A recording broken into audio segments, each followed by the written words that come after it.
श्री स्वामी समर्थ. मित्रांनो, आजच्या व्हिडिओमध्ये आपण असे 10 नियम बघणार आहोत जे स्वामी सांगतात. या नियमांचे नियमित पालन केल्याने आपल्याला कधीच कुठल्या गोष्टीची कमी पडणार नाही, घरात कधीच गरिबी येणार नाही,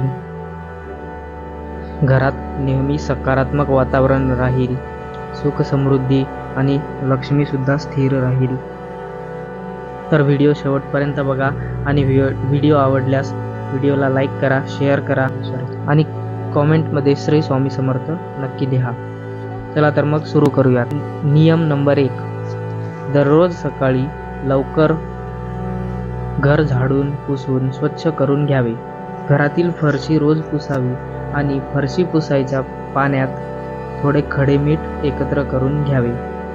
घरात स्नानानंतर काहीतरी देवाचे करावे. पूजा, स्तोत्र पठण, पोथीचे वाचन असे काहीही करू शकता. नियम नंबर 2. घरातील प्रत्येक खोलीत एका वाटीत थोडे खडे मीठ घालून ठेवावे. मिठाला पाणी सुटल्यास ते वाहत्या पाण्यात सोडून द्यावे आणि मीठ बदलावे. नियम नंबर 3. रोज घराचा उंबरवठा पुसून स्वच्छ करून घ्यावा आणि दारात लक्ष्मीची पावले, स्वस्तिक अशा रांगोळी काढाव्यात. नियम नंबर 4. दर 15 दिवसाला घरातील जाळे स्वच्छ करावे. घरातील सगळ्या बेडशीट किमान दर आठवड्याला बदलाव्यात. घरातील सगळे पडदे दर 2 महिन्याने धुवून घ्यावेत. दरवाजाला लावलेल्या सुकलेल्या माळा, केरकचरा योग्य वेळी काढून टाकणे. नियम नंबर 5. घरामध्ये मोकळी हवा आणि सूर्यप्रकाश येऊ द्यावा. घर सतत बंदिस्त ठेवू नये. घरात धूप लावणे, सुगंधी फ्रेशनर वापरणे अत्यंत चांगले. 6. दिवे लागणीला घरातील सर्व दरवाजे आणि खिडक्या उघड्या ठेवाव्यात आणि मोठ्या आवाजात हनुमान चालीसा लावावी. घरातील देवाला गाईच्या तुपाचा दिवा आणि पंचगव्य धूप लावावी.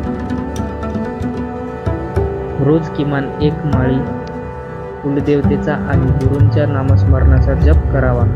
देवघरातील देवीला लक्ष्मी म्हणून हळद आणि कुंकू लावावे आणि स्वतःलाही लावून घ्यावे. भीमसेनी कापूर जाळावा.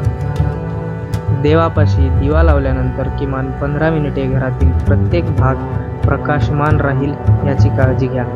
तसेच सगळ्यात शेवटी देवाने तुम्हाला दिलेल्या सर्व चांगल्या गोष्टींसाठी आभार मानून सर्व चांगलंच व्हावं यासाठी देवापाशी प्रार्थना करावी. 7. दिवे लागणीला तुळशीपाशी दिवा आणि धूप लावावी. तुळशीला हळदी कुंकू लागवून शुभम करोती म्हणावे. तसेच आपल्या घराला आणि घरातील व्यक्तींना सुखरूप ठेवण्यासाठी देवाकडे प्रार्थना करावी. नंबर 8. घरामध्ये कुठेही कचरा, धूळ राहू देऊ नये. तसेच खरकटे अन्न कधीही घरात ठेवू नये. रात्रीच्या वेळी खरकट्या भांड्यांचे टोपले घराबाहेर ठेवावे, घरात नाही. 9. घराच्या मुख्य प्रवेशद्वारावर कोहळा असा टांगून ठेवावा की घरात प्रवेश करणारी प्रत्येक व्यक्ती त्या कोहळ्याच्या खालून प्रवेश करेल. कोहळ्यामध्ये नकारात्मक शक्ती कमी करण्याचे गुणधर्म असतात. 10. घराच्या सभोवती मन प्रसन्न करणारी फुलझाडे जरूर लावावीत.